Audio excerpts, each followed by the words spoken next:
পর্যটকদের আকর্ষণ বাড়াতে পুরীর আদলে দীঘায় জগন্নাথ মন্দির তৈরির কাজ প্রায় শেষ পর্যায়ে।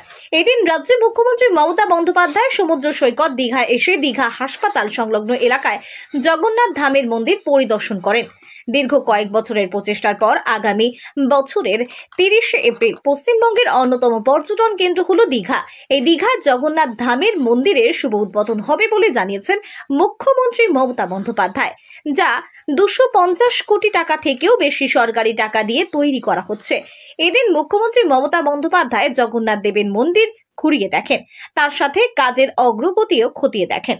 বেশ কয়েক ঘন্টা ধরে মন্দিরের কাছে প্রশাসনিক আধিকারিক সহ স্থানীয় বিধায়ক অখিল গিরিকে সঙ্গে নিয়ে মিটিং হয়। মিটিং এর শেষে সাংবাদিক সম্মেলন করে ঠিক কি বলছেন শুনুন। জানাচ্ছি যে এতক্ষণ ধরে আপনারা বিশেষ করে অপেক্ষা করেছেন, সেই জন্য এইটা আমরা বছর কয়েক আগেই সিদ্ধান্ত নিই দীঘায় ঘুরতে ঘুরতে যে আমরা সমুদ্র সৈকত সরণিতে একটা জগন্নাথ মন্দির করব।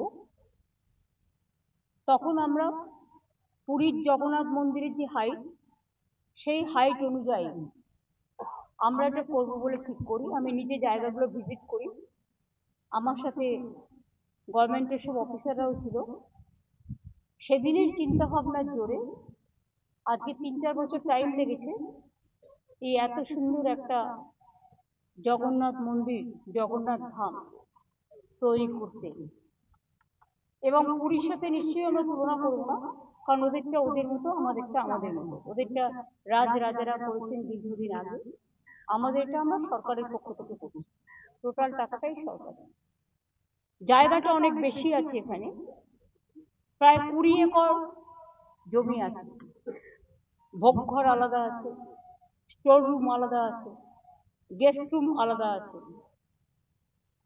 বিশ্রাম নেবার জায়গা আলাদা আছে। পুজো দেওয়ার জন্য পুজোর ডালা ঘর তৈরি হবে এবং সেলফ হেল্প গ্রুপের কিছু মেয়েকে লোকাল জিনিস বিক্রি করে দেওয়ার ব্যবস্থাও হবে, পাশে হবে, সেটা তৈরি হবে আস্তে আস্তে। আমরা এখনো পর্যন্ত প্রায় 250 কোটি টাকা খরচা করেছি। আরো হয়তো কিছু খরচা করতে হবে, কারণ মাসির বাড়ির ওদিকটাও আমাদের আরেকটু ডেভেলপ করতে হবে, ঘাটটাও ডেভেলপ করতে হবে। রথযাত্রা এবার থেকে শুরু হবে এখানে, এবং আমরা একটা ট্রাস্টি তৈরি করেছি চিফ সেক্রেটারির নেতৃত্বে।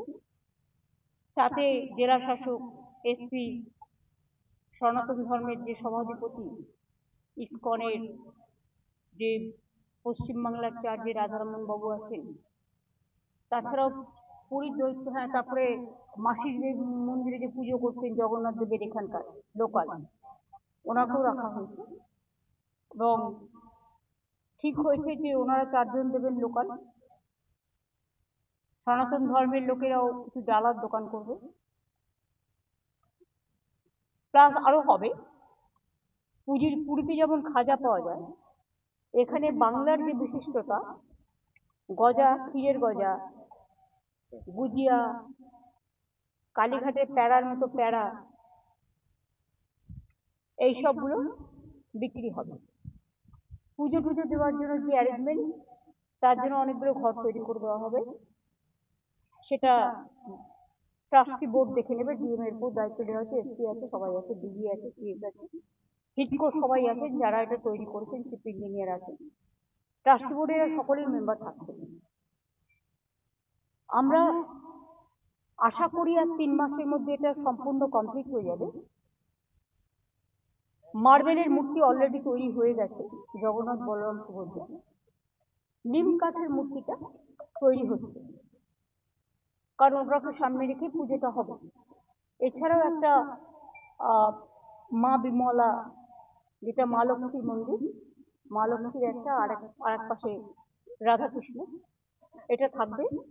তাছাড়াও মেন গেট চৈতন্যদা আগে ঠিক হয়েছিল মাসির বাড়ির ওখানে করবে, সেটা আমি একটু পরিবর্তন করে ডিসিশন নিলাম। এই যে মেন দরজাটা ঢোকার মেন গেটটা জগন্নাথ ধামে, ওই মেন গেটের ওখানেই চৈতন্যদেবের এটা থাকবে, এবং ওই গেটটার নাম হয়ে যাবে চৈতন্যদা জগন্নাথ ধাম। বাদবাকি এখানে স্বর্গদ্বার থেকে শুরু করে সব আছে, অনেকগুলো বিল্ডিং আছে, আপনারা দেখতেই পাচ্ছেন। জায়গার অফুরন্ত সদ্ব্যবহার হয়েছে। এমনকি পুরীতে যে ধ্বজা তোলা হয়, সেই ধ্বজা তোলার ব্যবস্থাও এখানে রাখা হয়েছে। এবং মিটিং চলাকালীন আমি রাজেশের সাথেও কথা বললাম, পুরী যে ছোট দৈত্যপতি, তাকেও বললাম যে আপনি এসে দেখে যান, এবং যারা ধ্বজা তুলতে পারে তাদের একটা বংশানুক্রমে কিছু লোক আছে, তাদের থেকে যদি 2-3 জনকে আমাদের দেন ভালো হয়। এবং অক্ষয় তৃতীয়ার দিন এটা উদ্বোধন হবে। এটা পুরোহিতরা, বিশেষ করে যারা ধর্মীয় প্রাণ মানুষ, তারা মিলে ডেটটা ঠিক করেছেন। অক্ষয় তৃতীয়ার দিন এটা উদ্বোধন হবে এবং এবারে প্রথম রথযাত্রা হবে। রথযাত্রায় একটা সোনার ঝাড়ু থাকে, আপনারা জানেন, ওপরটা চন্দন কাঠের থাকে, নিচেটা কিছু সোনার ডাস্ট মেশানো নানা রকম থাকে। ওইটা আমি আমার পার্সোনাল অ্যাকাউন্ট থেকে, আমার কন্ট্রিবিউশন থেকে আমি 5 লাখ টাকা দেবো। কাজে ওটাও ইস্কন তৈরি করবে, কারণ যেহেতু ওরা করে। এবং এবার যে সোজা রথ হবে, প্রথমবার বলে আমাকে এখানে উপস্থিত থাকতে হবে। আমি প্রতিবার ইস্কনের রথটা উদ্বোধন করি, আমি এবার উল্টো রথে ওদের ওখানে যাব এবং রাধারমণ বাবুও চলে আসবেন।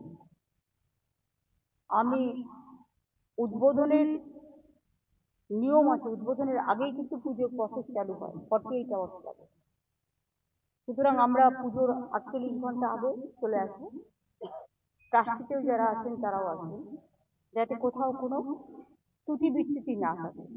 কারণ দেখুন, আমাদের কাজ হচ্ছে ওপরে ওপরে যেগুলো করা, কিন্তু পুজো পাঠ তো আমাদের কাজ নয়, এটা পুরোহিত যারা তারা ঠিক করে নেবে। বাদ বাকি সবকিছুই সিস্টেম অনুযায়ী হোক, এবং এটা আগামী কয়েক হাজার বছর ধরে এটা একটা চিরস্থায়ী জগন্নাথ ধাম। এলাকার বিধায়ক ও মুখ্যমন্ত্রী মমতা বন্দ্যোপাধ্যায়ের ছায়াসঙ্গী অখিল গিরি সাংবাদিকদের মুখোমুখি হয়ে ঠিক কি বলছেন শুনুন। এটা আমাদের কাছে খুবই আনন্দের খবর যে আমরা অনেক দিন ধরে এখানকার মানুষ অপেক্ষা করে আছে কবে এই জগন্নাথ ধাম উদ্বোধন হবে।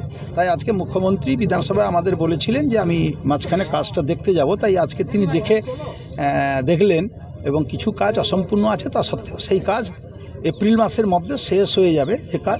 তাই অক্ষয় তৃতীয়ার দিন একটা শুভ দিনে তিনি উদ্বোধনের কথা ঘোষণা করলেন। কি পদ্ধতিতে উদ্বোধন হবে, কারা কারা আসবে, সবই তিনি বলে দিয়েছেন, আপনারা সবাই শুনেছেন। তাই আমরা খুবই খুশি, এই এলাকার মানুষ খুব খুশি, সবাই খুশি যে জগন্নাথ ধাম উদ্বোধন হতে চলেছে। আপনি রামনগরের বিধায়ক এবং আপনি দীঘার মধ্যেও পড়েন, আপনি কতটা খুশি আপনার এলাকা? আমি তো একা খুশি হলে হবে না, সাধারণ মানুষ খুবই খুশি যে এত বড় একটি স্থাপত্য তিনি তৈরি করে দিয়ে গেলেন, যে স্থাপত্য হাজার হাজার বছর ধরে থাকবে। এটার জন্য আমরা খুবই খুশি।